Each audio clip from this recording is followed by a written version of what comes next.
we'll be discussing PPPs in Africa and also hearing from our lineup of speakers about some of the current projects and initiatives on the continent. I'd just like to take a few minutes to just give you a bit of context. Sustainable infrastructure development is vital for the economic prosperity of Africa. And if PPPs, if designed properly, could actually provide an alternative source of financing that would help countries on the continent achieve their development goals. So the idea here is for us to have an open and honest conversation about the PPP agenda on the continent, the need to strengthen institutional capacity, and of course to also discuss some of the challenges and opportunities and share lessons learned. Joining us today, we have a great lineup of speakers drawn from the private sector, the public sector, and of course from the international development community. Permit me to just introduce my speakers today in no particular order. I think I'll go from the ones seated close to me. I'll start with Johnson. Johnson Mwawasi Kilangi. He's the CEO of Miundo Misingi Hub, Kenya, and he's an infrastructure project finance and PPP expert with over 15 years experience in infrastructure sector in East Africa. He's also the co-chair of the finance chapter of the WAPPP and the director of the board of the Investment and Development Corporation of Taita Taveta County in Kenya, advising the county executive on infrastructure investments. Johnson holds a first-class Bachelor of Commerce degree from the Strathmore University and a host of other certifications. I'll just go next now to Mr. Jim Mugunga. Jim is currently the Executive Director of Uganda's PPP unit under the Ministry of Finance. He is also the country's official spokesperson of the ministry and has over 20 years experience providing practical advice or support on investment and private sector engagements. Next on our lineup of speakers is Mr. Monga Mehlwana. Have I pronounced that correctly, Monga? Okay. Monga is the Senior Economic Officer in the Energy and Infrastructure Services section in the Private Sector Development and Finance Division of the Economic Commission for Africa since 2021. He has over 28 years of experience in the energy sector, particularly in efforts that support increased energy access, promoting the development of sustainable energy options. At the ECA, he currently leads the PPP initiative. Last but not the least is Mr. Dennis Gatera. Dennis is a transaction advisor for privatization and PPPs at the Rwanda Development Board, also known as RDB. He leads a team made up of legal experts, financial analysts, and PPP and privatization analysts. Dennis, in his role, currently leads the transaction structuring division, which negotiates, structures, and executes investment agreements on behalf of the government of Rwanda. So, I'm really, really excited to have you all join us today, and I have no doubt that you're going to do justice to the topic we have today. So please make welcome to our speakers. So, without further ado, we'll just jump right into our conversation today. And I'll just ask everyone on the panel, very, very broadly, very briefly, give me your take on what the current state of the PPP landscape is on the continent today. What is your take? Johnson, do you want to go first? Yeah. Good afternoon to everybody. I hope all of you can hear me. Great. So I think it's in public domain that most countries in Africa are currently struggling with the provision of finance to meet the expanding infrastructure needs. And PPP has been presented in many countries as the alternative that can be used to fast track and provide critical infrastructure. Unfortunately, the biggest driver towards pursuing the PPP model in Africa is the unlocking of finance and of course trying to access expertise and innovation from private sector is coming last. But what is important to mention here is that the continent presents quite a number of opportunities. And I think the biggest drive now is to try and see how best can we structure these projects to be able to attract the financing from the private sector. I think speaking from Kenya, where I come from, the recent deployment of the new PPP Act, the PPP Act of Kenya 2021, now allows the devolved governments, the 47 of them in Kenya, the opportunity to enter into PPP agreements with the private sector. That presents significant opportunities because, in my opinion, I believe that the next generation of PPP projects, especially in an emerging region like Africa, are actually at devolved governments, because this is where the people are. And if properly structured, these are projects that can sustainably drive growth while improving the quality of lives of the people. So I think the new legislation now present 47 new units that can present opportunities not only to consultants but also providers of finance. And so I think I can mention that this is an opportunity in Kenya, and what you can do is to try and tap what is happening in the Kenyan market. Of course, there are quite a number of challenges that we see, and I think we are going to discuss in our subsequent sessions, but the opportunities that are there are immense. Absolutely. Thank you very much for that, Johnson. I'll just move on to Jim. Still on the same question, just share your thoughts. Very briefly, what are your thoughts about the PPP landscape in Africa? Is it going to be the same question? Because we're just going to trying to set the foundation or set the stage, so to speak. Okay, I think there's a little bit more to a very fast changing landscape in Africa. I'll speak to Uganda and probably the region, and good enough working with UNECA. We're getting about 6 countries, working together to sort out most of the challenges that are similar across board. Some of the new challenges, which are also opportunities, in areas where I tend to say that Africa is the youngest continent, and therefore things to do with sustainability, environment, climate change are hugely impacting the continent.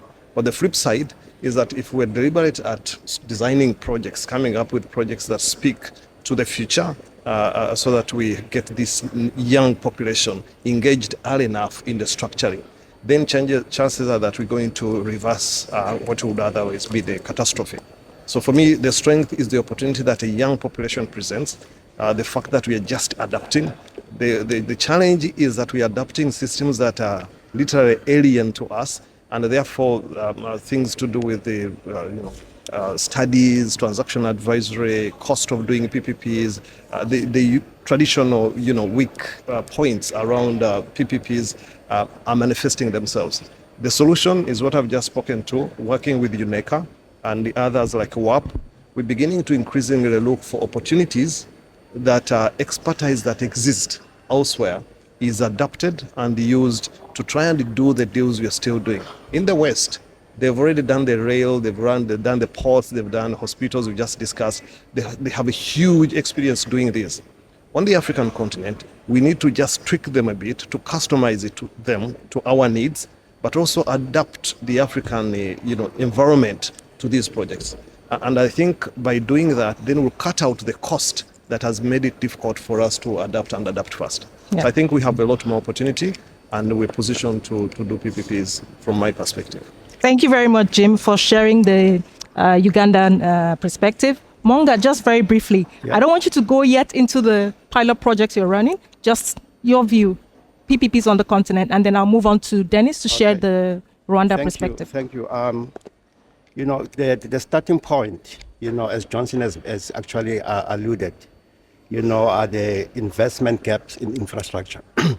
There's a study from the African Development Bank, says that we need in Africa $170 billion annually to 2030 to actually move the needle in terms of the infrastructure. We have that, and also the fact that we've seen over the years the dwindling sort of investment by the public sector alone in infrastructure, particularly in water, in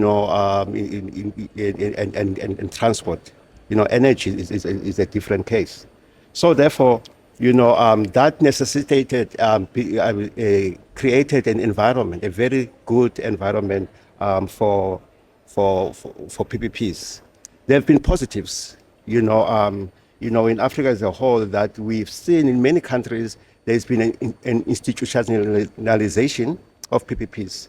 Many countries have PPP units, so therefore you can see that in many countries, even the legislation of PPPs are present in those countries. So it's very, very important that. And then there are countries that have also shown very good track record, in some sectors using PPPs, not only as a financing model, but as a management model to manage their current infrastructure. So it's very, very important that we see the PPPs, in a broader environment. And also lastly that I can say, the greatest challenge of PPPs in Africa has been advocacy at the highest level. So it's very, very important that, moving forward, WAPP and others and institutions like ourselves, to play a leading role in advocacy. For instance, there is a lot of capacity that is existing currently. That capacity needs to be coordinated and channeled rightly, to the countries. Very well said. Very well said, Monga. I like the fact that you mentioned the need to sort of channel and properly coordinate that capacity building effort. It's a very interesting point. We'll come back to it. Dennis, just tell us a bit about your views on PPPs on the continent, Rwanda perspective. I'm still going to come back to you on your specific projects, but just very high level. PPPs on the continent. Thanks, Eniye. I guess the downside is I get to speak after said some of the points, but similar to what I said, I think the current state of PPPs right now in Africa is one where there's challenges in terms of no track record, no history, the right champions are missing in terms of institutions. One of gaps where you have capacity gaps, information gaps in terms of what's needed to be in a PPP, and also benchmarks. But I think on an upper note, it's one of opportunity, right? Where there's so much untapped opportunity in terms of in the PPP world, in Africa in general, that investors from the public and private side can look into and look to tap. On the maybe specific Rwanda side, we've tried to correct it on the institutional side by having the right players on the table earlier on, but those same gaps still exist in terms of information, that track record, the risk levels that the private sector might see in terms of PPPs, investing in certain countries, certain sectors, because the track record is not there. But in a nutshell, it's one of opportunity.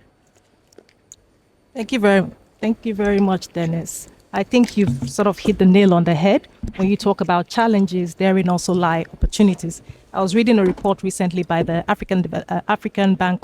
International Bank for Reconstruction and Development and the World Bank, and it's put the total cost of bridging the infrastructure gap in Africa at over $90 billion per annum, right? And Africa currently is spending less than that. So that just gives you a bit of context and to show you the opportunities therein for investors. Of course, like we say, PPP is not like one size fits all. It's not ideal for every kind of project. And that's why the issue or the need to sort of spend a lot of time in the preparation phase of that project, of any PPP project, is very important. And this leads me to my next question. And I'm directing that question to Monga. UNECA is currently running a pilot project for 6 PPP units in Africa. And this intervention is mainly focused on building institutional capacity to ensure that countries are able to develop or create bankable PPP projects. Can you just tell us a bit more about this initiative, the type of interventions that are being provided, and what are the expected outcomes? Do you have time? Very briefly. Okay. Just in summary, our program, has been, although now it has become one of our flagship at the ECA, but has been a program that has been requested by the member states, by the countries themselves. These 6 countries that we are working with, that includes Kenya, Zambia, Malawi, Uganda, Cote d'Ivoire, and Cameroon. So they requested assistance for ECA, to assist them in moving the needles in terms of the PPPs. So our program, in short, has several outcomes that we want. The first one is actually to ensure or to ensure that countries adopt the national action plans for PPP implementation. Then that has been a process that we undertook over the last couple of years to ensure that these countries, they have actionable PPP action plans that they will be implementing, and obviously with the assistance of partners and other institutions. And then the second one, is to ensure that the PPPs frameworks that these countries have are in line with the PPP laws, because we found that in one of the work, the study that we've done, some of the PPP frameworks are not robust enough. Some countries, they may actually implement PPPs without a framework, outside the framework. So we wanted a framework to be the one that is leading the PPPs in these countries. The third one, is that all the PPPs in these countries, most PPPs have to adopt international standards and tools for PPP implementation from the beginning as well as through the sort of the life cycle of the PPPs. The fourth one, we want to identify some PPP ready projects in these countries, for ECA to assist in resource mobilization. ECA as a UN, is one of our comparative advantage is our convening power. So therefore, we are able to convene for this resource mobilization for these projects. And then the fifth one is to ensure that the private sector, is actually part of this whole process, to make sure that they are there. And then lastly, is to build the North-South, South-South cooperating agreement, for technological transfer, as well as project development. So these are the kind of immediate outcomes that we want to achieve, in the next couple of years. Thank you very much, Monga. That was very, very helpful Yeah. and insightful to help us set the tone again in terms of the initiatives on the continent that are being supported by UNECA. And I'll just move very quickly to Jim. Uganda PPP unit is one of the beneficiaries of this pilot project. So maybe can you just share with us briefly some of your projects, processes, and of course the initiatives you have in Uganda, and maybe also share some of the challenges you've had and how you've overcome them. Jim, very briefly. Okay. Our projects range from social projects, from infrastructure projects. You talk about health, you talk about housing, you talk about waste management. You speak about large infrastructure. We're currently working on part of Africa has dedicated itself to create an infrastructure that crisscrosses the continent, and each country is supposed to contribute its bit to that infrastructure. So one of our gateways to the coast is actually the road that connects to Kenya, and the huge $1.5 billion project we're trying to do, and so on and so forth. So these are opportunities that in the country. The benefit we expect to pick, and I was talking to JC and others at WAPPP, is to try and not reinvent the wheel. This expertise is there. We believe we can learn a lot more from those that have done this. In the region, we have the same sensitivities, almost the same investors, move around the region because they picked this knowledge of a particular part of Africa. Africa, by the way, is not one country. It's multiple countries. And therefore, we tend to get the same investors in the region. And from that perspective, we have the view that we can collaborate a lot more with other agencies that have done infrastructure of the kind that we are trying to do. And therefore, that's a strength. The other benefit that we believe we're going to pick from Monga and the team, and WAPPP in particular, is we examining how we can actually buy down the cost of transaction advisory. Dennis has spoken to the skill that is not actually available on the continent, but we believe we have a very ready, young, skilled workforce that is ready to learn. The challenge we have is that our partners in the West who have done these kind of transactions tend to live in, sorry to say this, my chairperson, my moderator warned me earlier, I'm a straight talker, so she was telling me to tame my language. I'll say there's this template of partners, advisors that we tend to run around with. So we're comfortable if we are lender X, we're comfortable with working with the advisor X, Y, and Z. And that kind of situation tends to sort of curtail the progress that Africa would achieve in doing these transactions. So we have the view that if we become predictable, we build the systems through the interface we're trying to get with WAPP and UNECA and others, then the young lawyers that we have on the continent, the young financial analysts we have on the continent, and others can actually understudy the WAPP expertise and the others of the kind, and therefore we appeal to those who are willing to come and work with us on these projects to adopt a middle-of-the-ground approach to transaction advisory, where you can actually input a lot of this information, and then lenders and banks and others should be able to see the strength in that and partner with us. It's a little bit of sustainability from a different perspective. And the moment we do that, and we do it on one project, second project, third project, I believe we'll de-risk doing business in Africa, but also do business in Africa in an affordable manner. So I think one of the talents we have is the cost of transaction advisory. The cost of studies is still way out of reach for most countries. Now, increasingly on the continent, you're beginning to see ourselves trying to do subnational projects, the small ones. We talked about them in the morning. And those are very important. They are good for us, but the impact may not be as you would expect on a national project. So what we are trying to do with the subnational, the smaller ones, is to get buy-in. Africa is still recovering from the days of privatization and others. So we're now getting the buy-in coming from the subnationals. People are beginning to say, wait a moment, actually this health center can actually touch me, I can feel the service, and therefore I understand the PPPs. So that perspective changes and deals with the buy-in element and the other risks associated with that.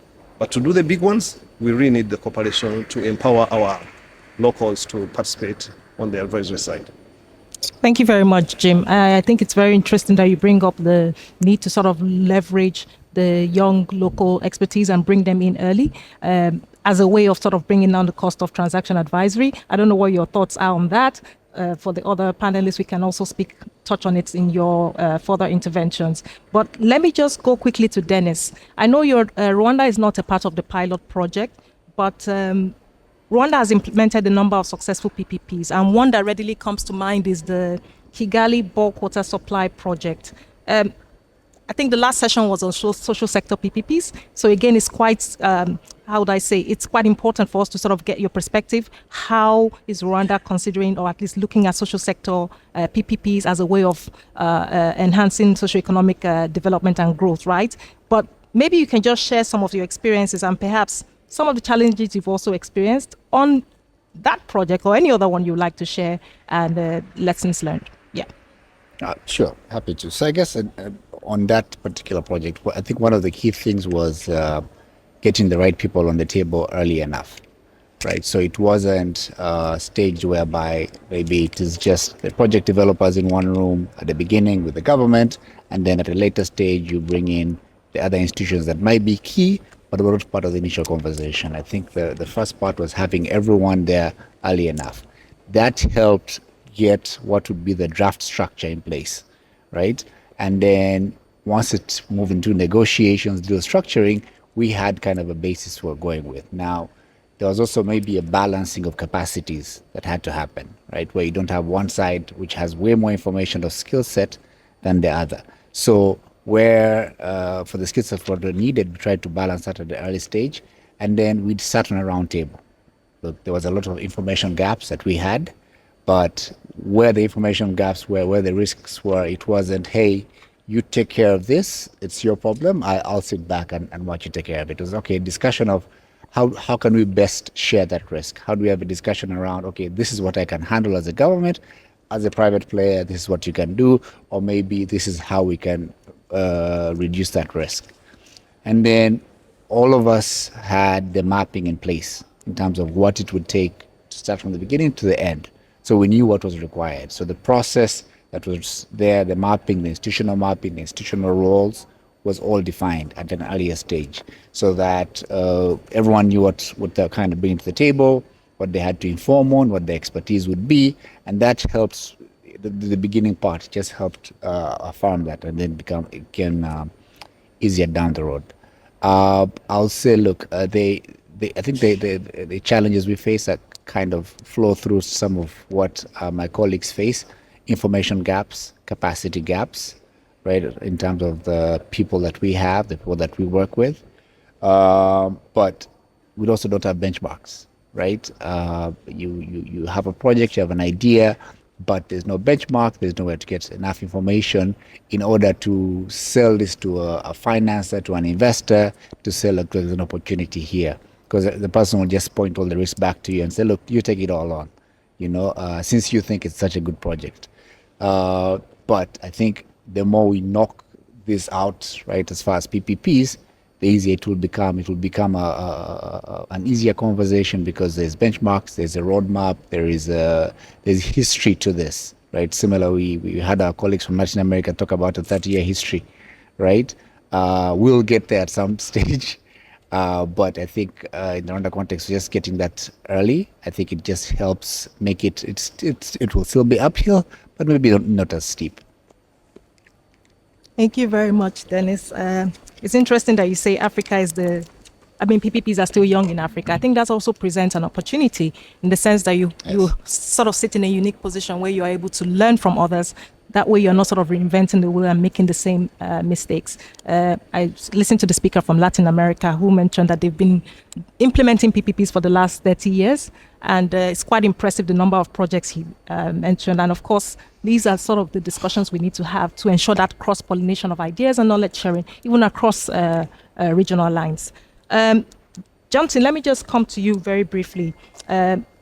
Johnson, you sit in a unique position on this panel, wearing two hats. You have you have a private sector experience and as well as the public sector experience. So I just want to mention, in a recent article by the Africa Legal Support Facility, about 42 countries out of the 53 countries in Africa already have PPP laws or a policy or PPP unit. However, this has not necessarily translated into the like a significant amount of deals into the continent, right? Now, in fact, they go further to say that the total value of PPP investment in Sub-Saharan Africa represents only 5% of the global PPP investment. So in your view, what do you see as the major challenge or challenges or barriers that have contributed to fewer PPPs in Africa? Thank you, Eniye. I think I'll start with the private sector hat. So we run an infrastructure hub by the name Miundo Misingi Hub in Nairobi, serving the East African region. And one of the reasons why we incorporated this vehicle was because 15 years ago when I joined the employment market, I've been hearing about these numbers and data that Africa requires more than 100 billion to be able to meet the ever-expanding infrastructure gap. 15 years down the line, we still are singing the same song. Yet we are not seeing any newer methods or innovative mechanisms that governments are putting in place to address this gap. And that is why we said, why don't we come up with a private sector initiative that could effectively work with government to originate more sustainable and innovative solutions that could at least accelerate the pace at which we develop solutions to meet the infrastructure challenges. Yes, we have relatively established frameworks in Africa, but we are not seeing good projects coming up. And I think the biggest challenge for us is capacity. As much as we have technocrats in the public sector side, I think the biggest gap is that they are not able to understand how to package projects that could attract private sector financing. They could drive these projects, but structuring them in such a way that they are bankable they're attractive is a big challenge. I think the other challenge is that most African countries have been on an ambitious drive. You want to implement quite huge projects, yet you've never done this before. There's nobody who can believe you. There's no rational investor that can actually believe you. So I think there is need for us to realign our strategy. Of course, think big, start small with a clear plan as to how we are going to scale up going forward. Issues around risk allocation is, of course, a big problem. We have this notion that the private sector will come and solve all our problems. That cannot work. We want to lead a discussion, an honest discussion between the private sector and public sector that tries to showcase to government why choosing a skewed risk allocation framework impacts negatively on the return structure of this project, and now how that comes back to haunt the government and the people. I think such conversation, capacity building initiatives, workshops can help drive a better discussion going forward so that we see better structured projects that can attract private sector. Coming back to the public sector, briefly, if you allow me 1 minute, I sit in an investment board of one of the devolved country governments in Kenya. And of course, the challenge that, of course, is there in the 47 counties is, again, capacity. You have a very good framework at national level that is supposed to guide the devolved units, but then there is no know-how at the local level. And what we are doing is to build from scratch a unit, a team that understands how to use this model to drive sustainable investments at the devolved level. Thank you very much for that, Johnson. And again, we cannot talk about PPPs without risk and risk allocation. Of course, all that has its own impact on the financial model. I'll just jump quickly to Monga. In your intervention to these 6 pilot PPP units, maybe tell us a bit, what sort of ideas do you have in terms of how you're supporting them from a market sounding perspective? Having those projects, how are they prioritizing those projects, and what sort of support are you providing to them to make sure that those projects are sort of market ready, and of course to be able to attract the right investments in that space?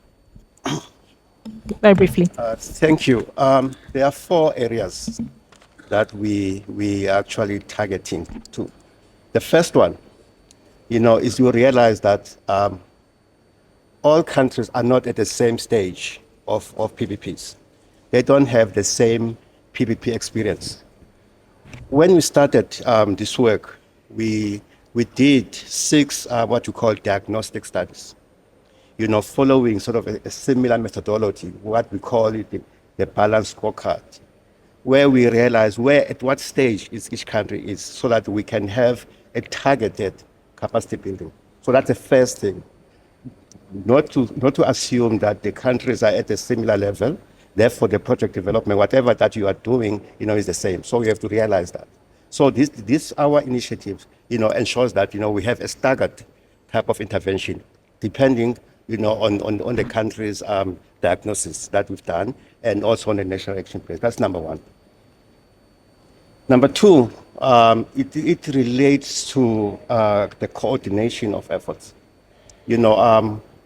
There are multiple players, in Africa, on PPPs. There are so many. And therefore, instead of, as a UN, we want to play a role where we coordinate, these interventions so that for a greater impact and cross-learning. It's very, very important that, that should be strengthened, that there has to be cross-learning. The third one, that I've mentioned earlier in my introduction is the issue of advocacy. I think in a way that we underestimate that role, that we need to have the higher advocacy for PPPs. We should know that we should not actually kid ourselves. PPPs in Africa had a checkered past, particularly around risk sharing, where in some instances the government may take even bigger risk. And in a sense that when a project fails, people are blaming the government. So we need to ensure that those kind of risk sharing, around that, the advocacy around that. Then also the fact that in many infrastructure projects, have been run by state-owned entities. So therefore, there may be some unhealthy challenges between the PPPs and the pure state entities. The last one, very, very important that we need is actually this North-South or South-South cooperation. It's very, very important, not only in terms of the resource mobilization, but in terms of the technology transfer and the knowledge sharing. It's very, very important. There is capacity out there. There are countries in Africa, in Europe and elsewhere, and in South America, as we've learned today, that have similar experience that we can learn from. So therefore, how do we ensure that there is a cross-learning amongst these regions and the countries? So it's very, very important that, an initiative of our nature is driven by the UN, as well as involving sort of critical partners in Africa, may be able, to add as a catalyst, for the North-South and South-South cooperation. Thank you very much for that, Monga. I just want to touch again on risk. Johnson mentioned risk earlier, so let's discuss risk. You can't talk about PPPs without risk allocation, like I said earlier. We know that PPPs are largely driven by financial viability and economic feasibility, right?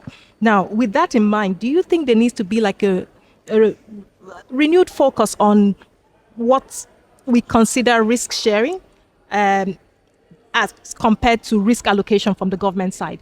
Meaning, do you think the government should just focus on risk allocation and pushing risk because they assume that, the private sector is coming in, we're going to shift majority of the risk to them? But in the PPP, the ideal setting is the party who is best able or best positioned to take that risk should be the one absorbing it. So what are your views from the public sector's perspective? I'm just going to turn to Dennis very quickly. What are your views on risk sharing as opposed to risk allocation in the context I've just described, and how do you think this should be handled? So, short answer, yes. I guess it should be a renewed focus on how the risk sharing is done, but I guess in that should be a discussion on how that's going to be done, right? So a more detailed discussion. Now here, I'll maybe give an example that happened in Rwanda. Now most investors, once they come in, they say, look, I want to invest, but I want you to pay me back in US dollars, right? The local government says, I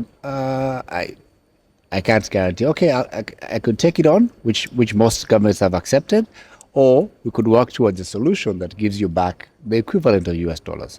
So in Rwanda, we have a policy where the government doesn't pay US dollars, but that doesn't mean we walk away from that risk. That's a huge currency risk. But we worked out a solution where we said, look, the government looks at the whole country from a macro perspective. We will guarantee, we'll give you the dollar equivalent on the day we pay you, right? But in there comes, now there's the availability risk and the conversion risk that comes from that. So we defined both of those, which is under the envelope of current risk, and we went into a detailed conversation on how we share that risk. So the initial PPPs, everyone said, give me dollars. The government, the investor had the upper hand. We had no benchmark. We had no history. You accept. But as we grow, then we say, okay, let's now see how we can now share this, right? So it's no longer an issue of currency risk. Government, you take care of it. I'll walk away. So, okay, currency risk, is it availability? Is it conversion? How do we define the two? And then we get into a detailed solution for those. Thank you very much, Dennis, for sharing that very insightful perspective from Rwanda and how you have managed sort of the foreign exchange risk. Let me just turn quickly to Johnson. What are your views on risk sharing and risk allocation in the context I've just explained? And also maybe from the East Africa perspective, what are some of the innovative ways, or at least what are some of the solutions you guys have been able to use to manage this side of risk? Thank you. I think for me, I have a different opinion. I think for countries that are implementing their first generation PPPs, in this case, most countries in Africa, there is need for government to relook as to how you allocate risk, because we are at a stage whereby we want to build a track record that we can deliver PPP projects successfully. We want to convince private sector that, look, you can come and work with us. Now, that requires some level of support that government needs to dedicate to give that requisite comfort. So I think at this stage where we are, there is need for government to even think of giving additional support mechanisms and be flexible in terms of how you negotiate the allocation of risks so that we can attract that financing we need now. Then subsequently you can you can be a bit flexible as to how aggressive you are as a government in allocating risk. That is the only way you can make sure that your initial projects are successful. That is the only way you can, send a positive signal to the market. I think that's one thing I'll want to comment. And then the second thing, it's very important that government officials understand some basic fundamentals of a financial model of a project, so that they're able to appreciate and understand the implication of the risk allocation strategy that they're going to adopt on the returns of the private sector and investors. I think we need to appreciate the fact that every risk management mechanism that we put on board in our projects has a cost implication, and by extension has a cash flow implication. So if we are pushing more risk to the private sector, then that waters down the return of the project, making it unattractive to private sector. So I think it's important that we relook that, and also we be cognizant of where we are as an environment in terms of implementing projects through the PPP model. Thank you very much, Johnson. Jim, do you want to just tell us a bit about your approach to risk in Uganda, very briefly, before we move on to our next question? Yes, I think I really share the experiences. Actually, Johnson is not a variance. It's basically a country profiling itself and, having a startup PPP as opposed to where you've done, 5, 10, and all of a sudden you can be predicted. So risk scale tends to, decrease. But I think it's not about sharing and allocation. It's actually profiling. And we go back to Africa, the Africa we all know, with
But take the example of our first effort with the MTN and the Airtel.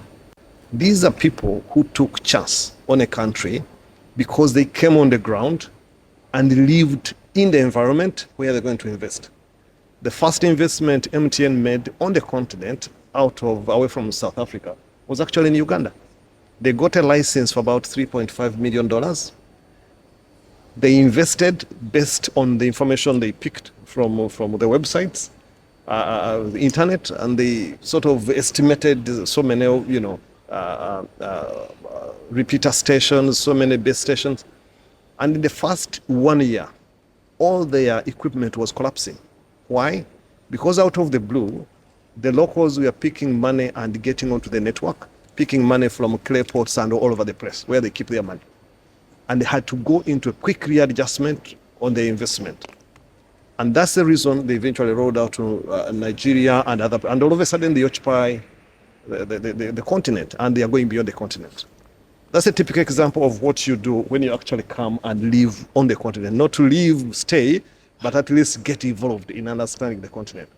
Another example which I can give is the investment we've done in very touchy areas like hydropower distribution networks.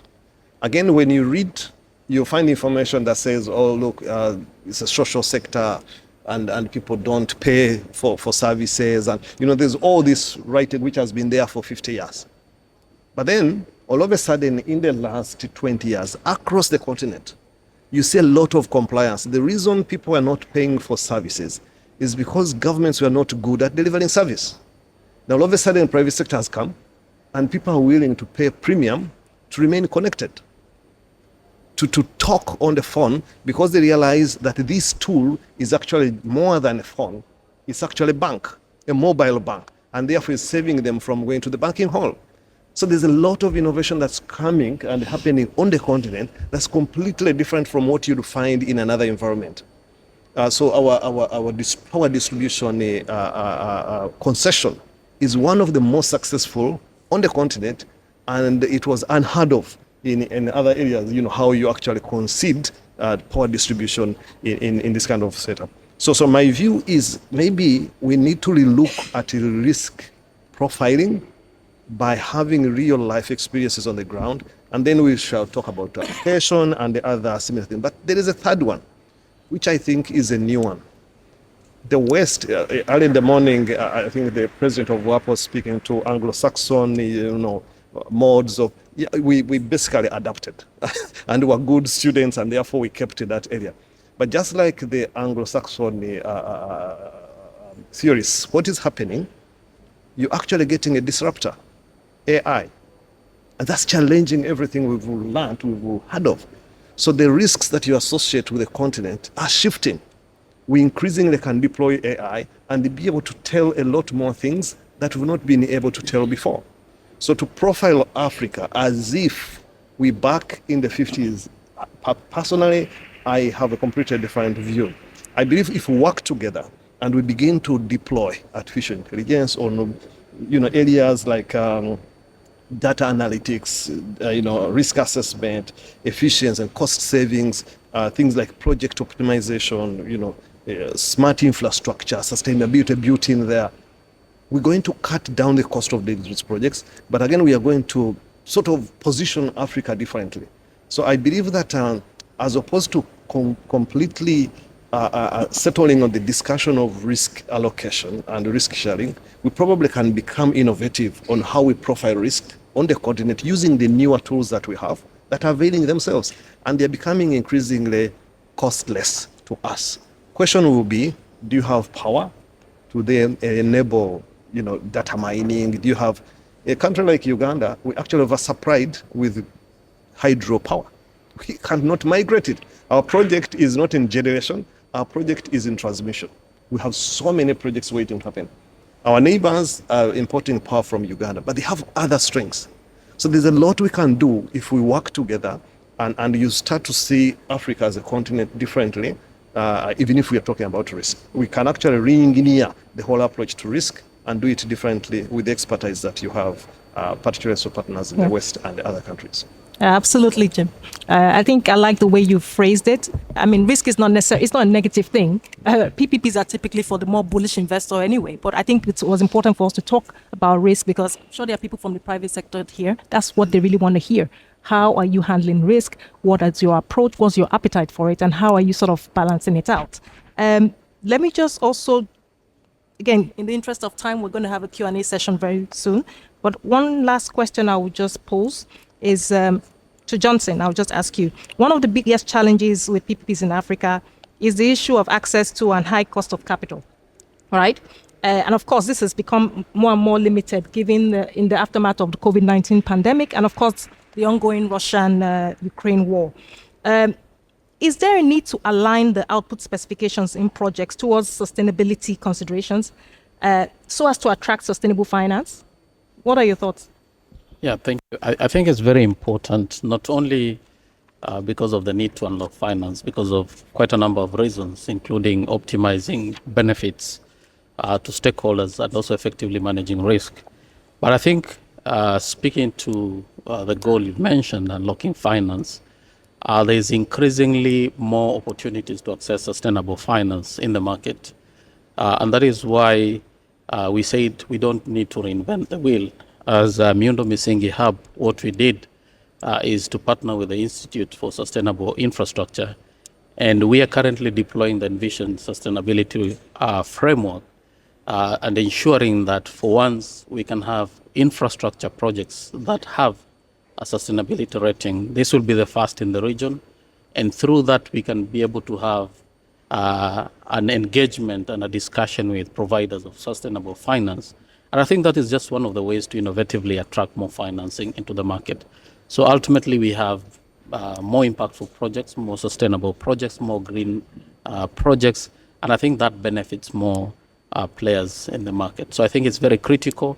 But the challenge is, how do we define sustainability? How many professionals are in the market to ensure that projects are structured alongside sustainability considerations? How do we monitor to make sure that our projects consistently align and deliver on the sustainability considerations? I think that's the challenge. And that is why we are stepping out there to make sure that we train as many people as possible. We are currently deploying our own project, which is under review, under structuring, to make sure that it acquires this rating. And we're using the same projects to train more professionals in the market. So we are not talking about this. We're actually doing it and leading from the front. Thank you very much, Johnson. Monga, did you want to add anything to that? Well, indeed, I want to add on this sustainability framework for infrastructure projects. Just an example, together with African Union Commission, the African Development Bank, and ourselves, we are driving a program called Program for Infrastructure Development in Africa. That's PIDA. PIDA is actually a sort of a framework, on how we move with infrastructure, big infrastructure, that is, we call it cross-border infrastructure that interconnect Africa. On all the infrastructure, that is water, energy, transport, and ICT. That is to connecting Africa. Within that, in project structuring and definition, we actually, all the projects that have been selected, the whole almost 100 or 69 projects that are very, very big projects, there's a sustainability framework that is built in there. And that was actually the reason why they were chosen. So therefore, the reason behind that is that not only a project economically viable, but they has to actually play a role in terms of, of delivering, other sort of key benefits. For instance, they look at in terms of the climate impacts of the project. They look at how green that project, whether it's a road project or the energy project. They look at all the social responsibility, employment creation, and all other sort of factors. So that are built in. The reason being, is to be able to access sort of the international green finance, that we are helping them, to do that. So I think this is the way now that we are going in Africa, to say that, okay, when we define our project, when we structure them, we need actually, to be based on some sort of paradigms, of sustainability framework. Thank you very much, Monga. I like your response, especially when you're saying in developing or identifying projects, you should look at projects that incorporate other complementary sectors. So, for example, you could actually have a power project that takes into account a train line, railway line around there, and even water and the likes. Dennis, I see you're a bit eager to jump in, so let me just pass it on to you. Is there anything you wanted to add on the attracting sustainable finance? So the sustainability point actually, as looking at it from the government perspective, look, if every PPP that comes in needs a government guarantee, that's a resource that's limited, right? So we need to work with the private sector to say, look, if you're coming to government, the stop for guarantee risk allocation should not be, I want a guarantee and that's it, right? It's to move away from that, because from a sustainability aspect, that resource is limited, right? That guarantee becomes a contingent liability on the government balance sheet, that can only get so far before the risk levels go higher, right? From a sustainability perspective, it can't all go on the balance sheet. You say, okay, let's look at a mechanism where I give you enough comfort to proceed with this project without it going on the balance sheet, which also has a limited capacity. Jim, please. Yeah, a small one. I Very think briefly, we have we Yes. want to start the Q&A session soon, but please Yes, go ahead. It's a small one. I'm beginning to really ask myself a question whether we actually have a choice as Africa to adapt sustainability. Do we really have a choice? One, we speak to a young population. We speak to a continent that has all these good things that we are yet to explore and maximally use. You're looking at what's going on in the world. You're looking at a flood of young people crossing the Mediterranean, coming to Europe because of so many other reasons. You're looking at migration. You're looking at, and yet on the continent, in the case of East Africa, you have temperatures throughout there. In the case of Uganda, Rwanda, and I think Kenya and Tanzania, 18 degrees on the lower side, 28 degrees on the higher side. Throughout there, we have one season. And therefore, I'm beginning to ask myself, what is it that we really have to be motivated to do?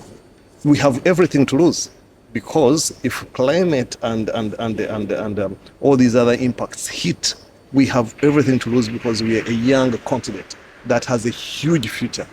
So I'm saying to myself, how about if we reversed the way we approach these projects and we do them differently? For example, climate resilient projects. Build in there flood control infrastructure. Build in there climate adaptive agriculture. Build in there energy efficient projects. In all these projects we're doing on the continent, and we start doing them differently. I believe all we need and all we are looking for with what we are dealing with the UNECA and others is basically to turn the mindset around, and we shall adapt and be able to adapt. And because we don't have, for goodness sake, I'm sorry, I'm going to again cross the line here, we do not have to cool our buildings in Africa. We don't have to. And therefore, that's a huge saving to the world. How, therefore, can we be seen from that perspective as a different continent with the modern, newer infrastructure that is actually contributing to climate protection? How can we turn that into an opportunity and the world sees us from a positive as opposed to the negative?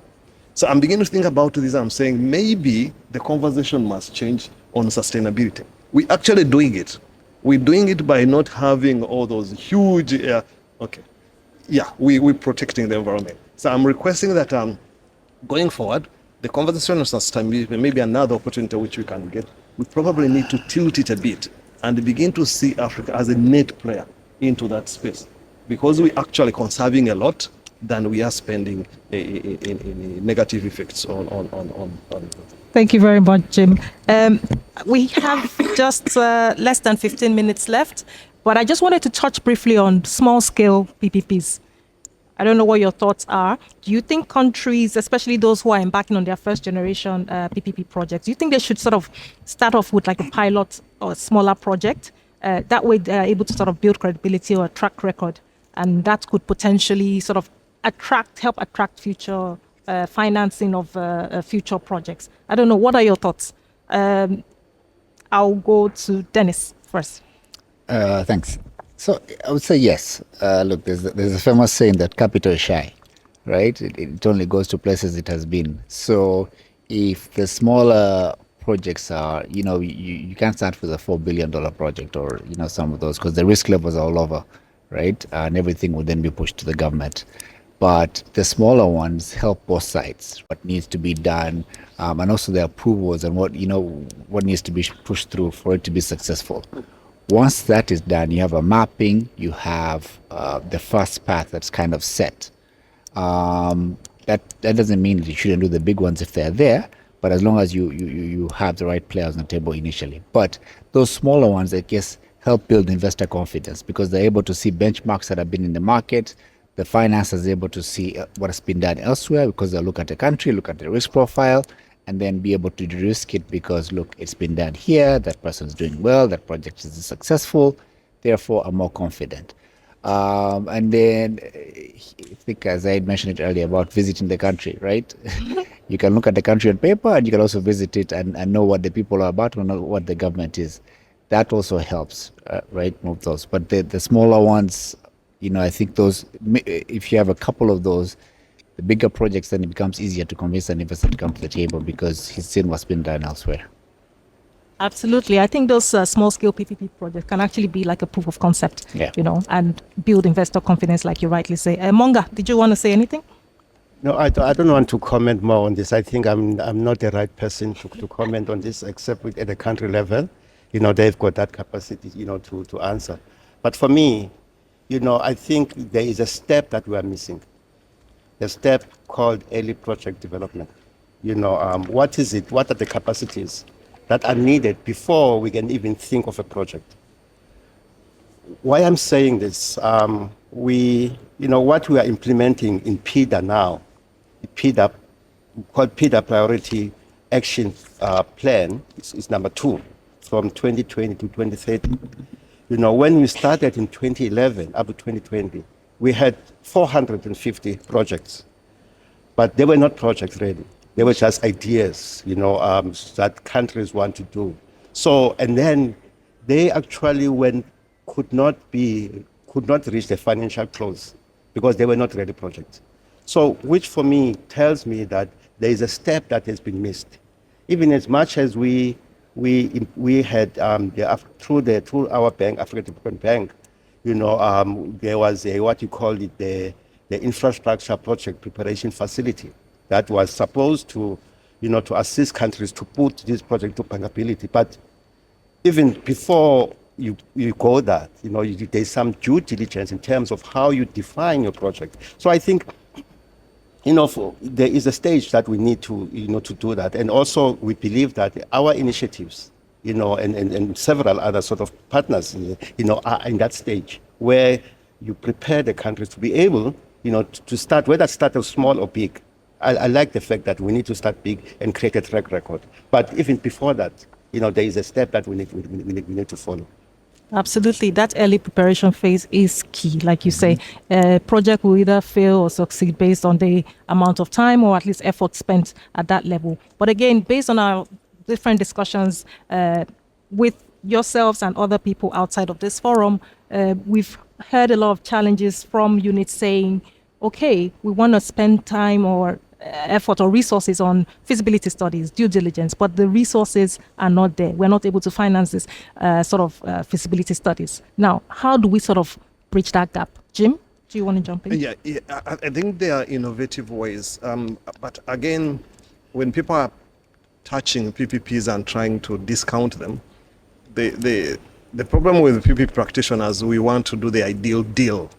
And therefore we take it through the entire process. On the flip side, we're doing these projects for the politician.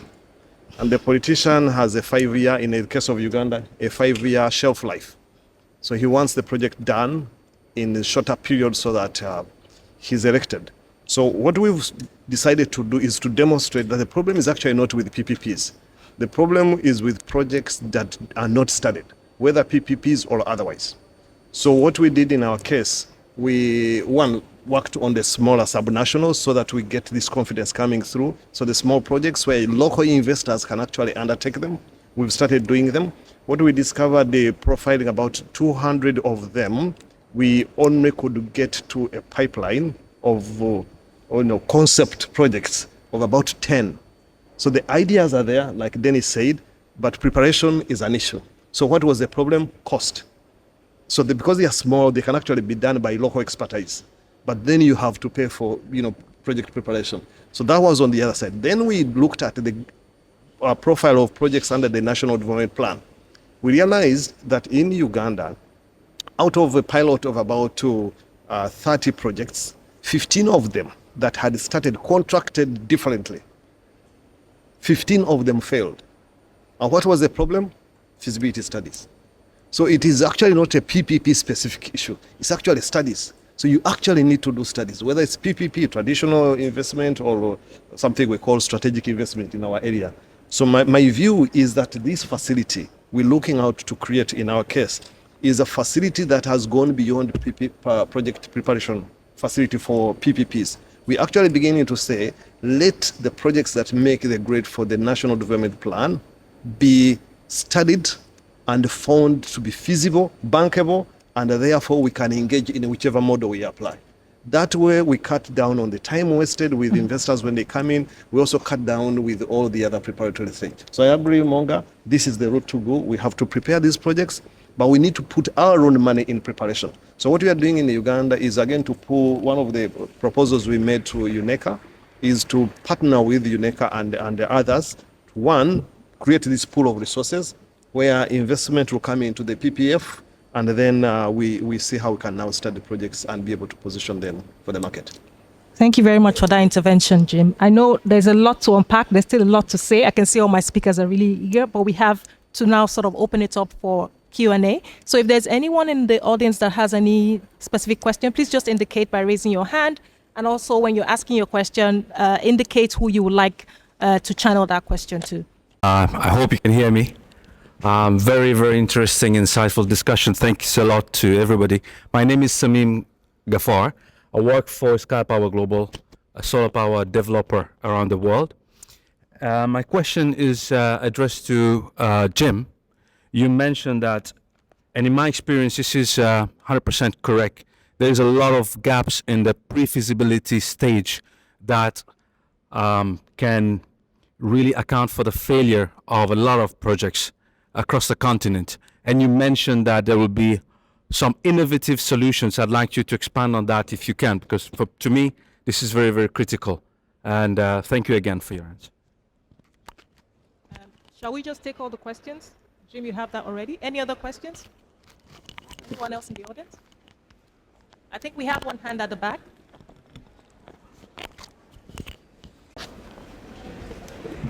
Thank you for giving me an opportunity to say something or ask a question. As Eniye has mentioned, I'm Irene Msonda from Zambia.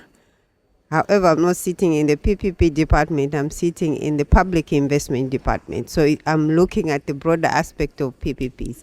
And my question is coming from where I'm sitting from. How are we, from your experience, anyone can pick it, how are we able to have a unified framework for both PPP projects and those that are traditional projects? I think we've had challenges where we have so many projects that are being channeled to be PPPs, but at the end of the day, they are not PPPs. So how do we ensure that we have that unified kind of framework so that they are already cleaned up before they even go to the PPP section? I submit. Thank you. And who would you, is there anyone in particular you'd like to answer that question? I think any can ask. Okay. So I would, if there's no other question in the audience, we can just dive right into it. Jim, do you want to go first on the question that came to you earlier? Okay, thank you very much for the question. I think unless a project is unsolicited, then in the case of Uganda, the unsolicited projects take a specific route. It's embedded in the law, and will subject it to competition, and will compensate you for the effort at various stages of the process. Well, unless it's unsolicited, personally, I believe that the innovative ways I was thinking about is basically what we are beginning to do. Africa, everybody, every unit is running on their own, in their lane, trying to have the templates for contracts. We could pull from a pool of templates that already exist, and then, as I said, customize them to our needs. The projects are individual to a country, but frankly, a toll road is a toll road. There could be other sensitivities, but it's a toll road. A hydro plant is a hydro plant. You could build in the other, little things you want to put in there. Student housing is student housing. So why do we then go through the entire mile as opposed to half a kilometer to make sure that we deliver the infrastructure? So that's what I was thinking about. The other one is I've been engaging with Jesse. I don't know whether he's in the room, but I believe I'm a late entrant to WAPP. And I strongly believe in the strength from the profile of people I've had, WAPP has. Why do we then go through the whole length of trying to find expertise. Yet we could partner with the expertise and work within and tap into this rich resource that is available. So I think some of these we can actually cut the cost and do them faster if we enable these kind of capabilities to come through. So I think to take both political as well as institutional and then other frameworks like Monga has spoken to try and get countries to align. The 6 countries of the willing countries that are going into that direction have agreed to adapt. What is missing are the partners to come on board with the expertise of WAPPP, bring that huge, rich technical expert group that is available, and then we start mainstreaming them into the projects that we have. That way, I think things like pre-feasibilities, hand-holding, capacity building, somebody staying with us, working on a project in Africa for a month also, and they are on the ground touching and feeling the real project and working on it, for me is far better and impactful as opposed to fly in or send a draft to somewhere and then, So we can actually do it differently, and those are some of the innovations that we can undertake too. The other one is, of course, pooled finance and the other forms of... So we're running out of time. If it's okay, just indulge us. Irene's question, and I'll just pass it to Dennis very quickly. How are we able to sort of unify the PPP project screening process together with traditional procurement? I think we had this chat just before coming here where we said, is there a way of sort of doing a proper appraisal of project at that initial stage so that you can screen projects for PPP candidacy and then before you even push it to the PPP unit? What are your thoughts? Sure. So maybe I'll give an example of what we did in Rwanda. So before, every government institution would kind of sign an agreement with a private player and bring it for approval by the cabinet, right? And it would be defined as a PPP, joint, whatever it was, but it would be that institution and the investor that have come up with what the thicker structure is and brought it for approval. What happened was a centralization of what is PPP and government participation. So currently, if you want to partner with the government, if it's a joint venture partnership agreement in Rwanda, you come to the Rwanda Development Board, and then we're the ones who tell you, look, this partnership, you want to do something in the Ministry of Health. We bring the Ministry of Health to the table. We are part of the discussion, and then we have a conversation on how that is going to go. Now, the PPP, first we have a very clear PPP law, right, that kind of defines the process, and I think everyone here has that. Now, the separation is where there's that middle ground. There's a government participation and there's private participation. Someone says, oh, there's government and private. This is a PPP. Not necessarily. It could be a partnership agreement, could be a joint venture, So in Rwanda, if it's a joint venture with the government, we're willing to invest with the private player. But then that now goes to a separate entity that will manage that, right? For PPPs, it's more institutional. We tell you the process that you're supposed to follow. So there's maybe not a joint framework, but there's maybe clearly defined paths for both, right? And then there's an institution that will kind of guide you. So you don't have to go looking for a solution. You come to RDB, we kind of tell you to do that. Now, I think that could be used elsewhere where, look, if you want to partner with government, this is who you talk to, and then they can then direct you to this is the institution to talk to for what you want. This is the best person to talk to. So thank you very much, Dennis, for that very insightful response. Unfortunately, we do not have any more time. I think it's a good time for us to sort of wrap up our session. And thank you very much to our speakers for providing this excellent context on the PPP agenda in Africa. And also a very big thanks to our audience for your time and engagement. I hope you were able to sort of learn something new today, a fresh perspective, a new idea, new strategy in terms of how you want to sort of be a player in PPPs in Africa. So without saying any much more, I would just like to say, please help me give a round of applause to our audience for the invaluable contributions today. So thank you very much, everyone. And we look forward to seeing you at the subsequent sessions. Yeah.